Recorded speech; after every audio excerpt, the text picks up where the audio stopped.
Distinguished ladies and gentlemen, thank you very much for inviting me to come and speak at this event, AI for Good, Innovate for Impact event here in Shanghai, China. We all know that artificial intelligence has become a very important piece of technology that is absolutely necessary to ensure that we can create a sustainable world.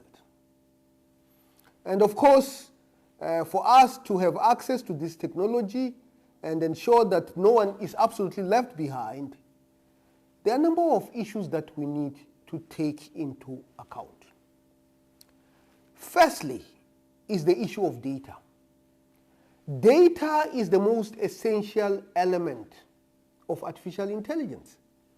Without data, artificial intelligence simply cannot work.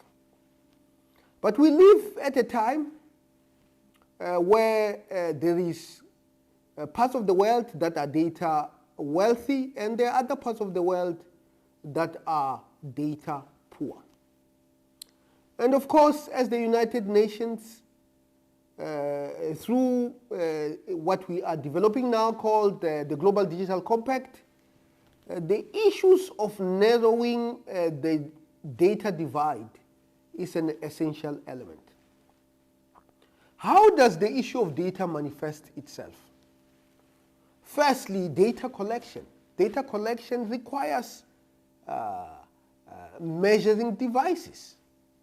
And of course, those measuring devices require financial capital. And not all countries can be able to afford those measuring devices. There's also the issue of data analysis. Data analysis requires skills. Data, when it is measured, is not necessarily ready for use. We need to process it. We need to process it sometimes, and especially if it is of human subjects, respecting the issues of privacy, which are actually grounded by the principle of the Declaration of Human Rights. Then you have the issue of data storage. Where do you store this data? Of course, the easiest solution is to store it in the cloud. And we do know that depending on how far the cloud is, has a fundamental impact on how quickly you can be able to use that data. And therefore, again, there is another divide that is emerging. The divide of people who are closer to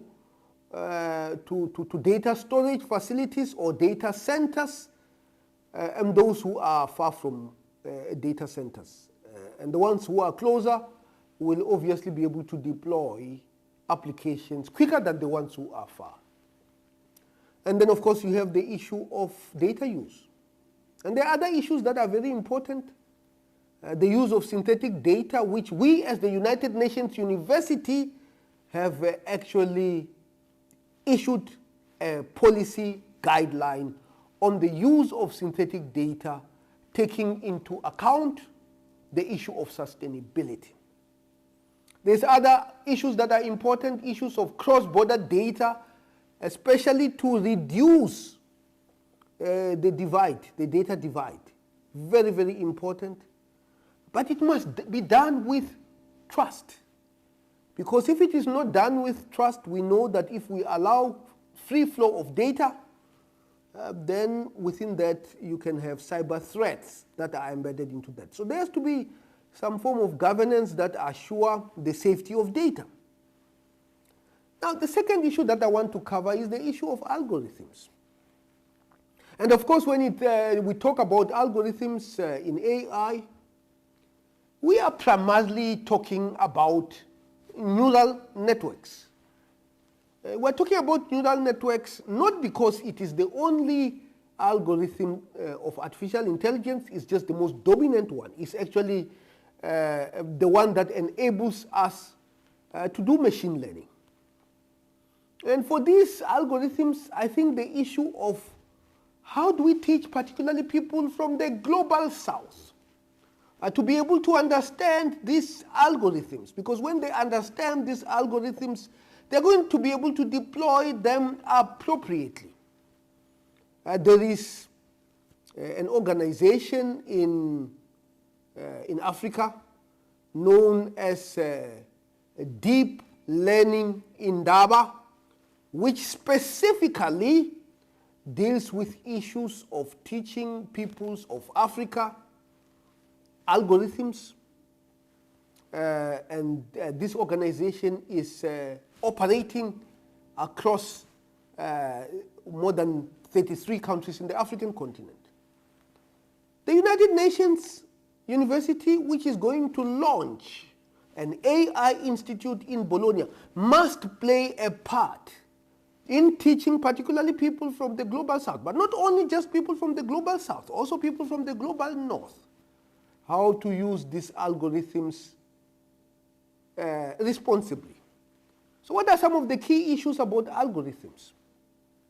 I think the key issue is the issue of algorithmic design, algorithmic training, algorithmic testing and validation.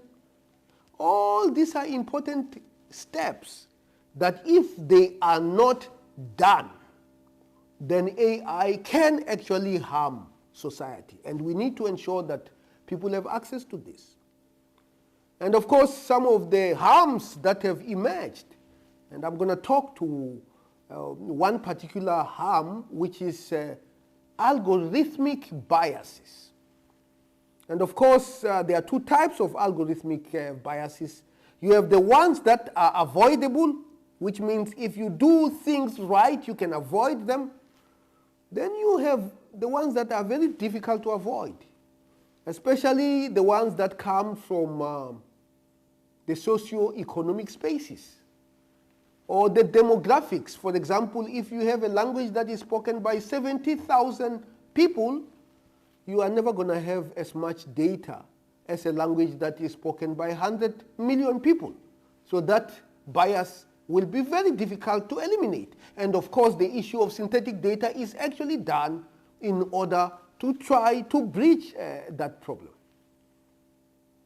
The third issue that I want to talk about is actually the issue of computing.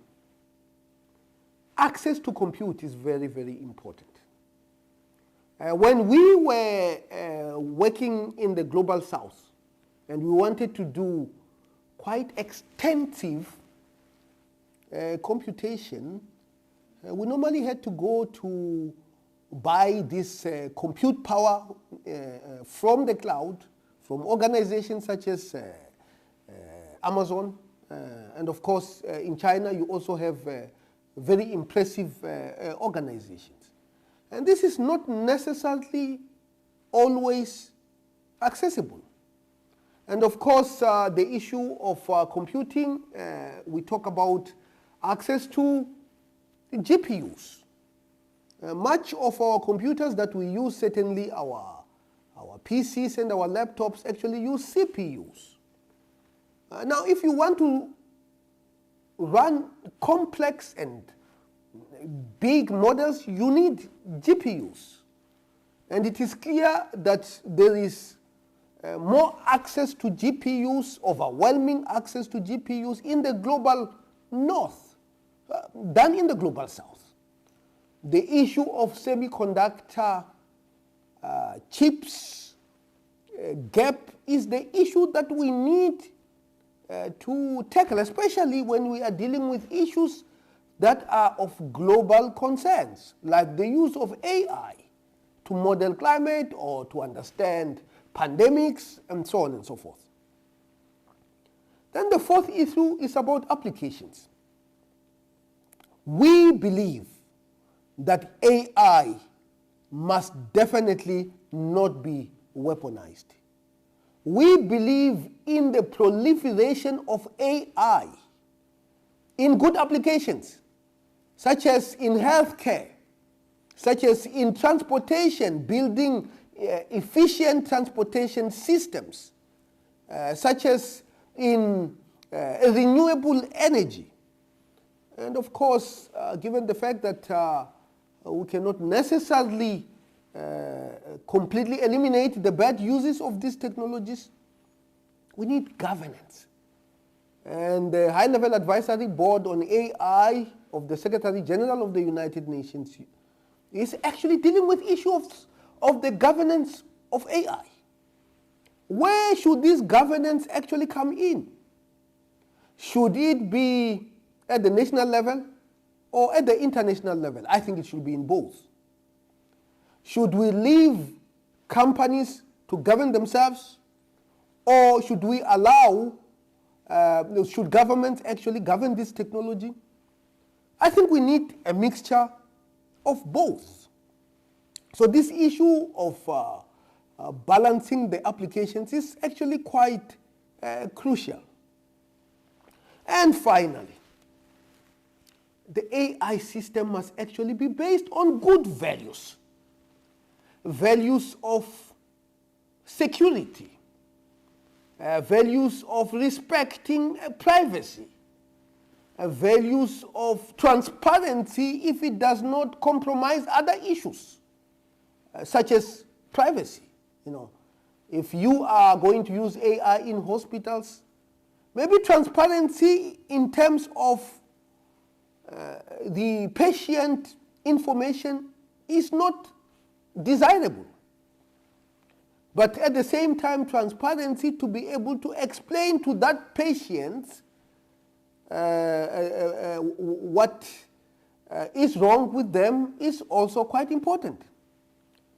So in order to do that, we need good behavior, and behavioral science, which is part of UN 2.0, is absolutely essential to ensure that we use this technology to maximize the good and minimize the bad.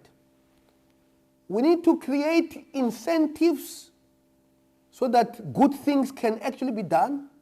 There can be financial incentives, but also disincentives so that bad things cannot be done. We need to have policies and regulations that are able to regulate this.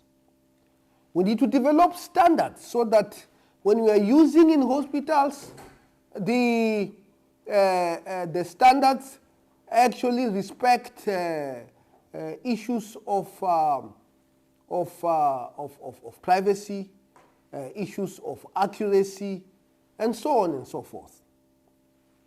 Then we also need laws, legislations that are able to regulate and govern this technology. And finally, we need institutional structures that are going to govern this. The standards organizations, the safety, AI safety organizations. And these standards should operate at all levels, in government, in the private sector. And I lastly would like to thank the ITU. The Director General of ITU is doing excellent work in ensuring that AI is shaped for good. And we support AI for Good, Doreen, and we think you are an excellent leader, and we are learning from the knowledge that you are creating, your institution is creating. Thank you very much. Sheshe.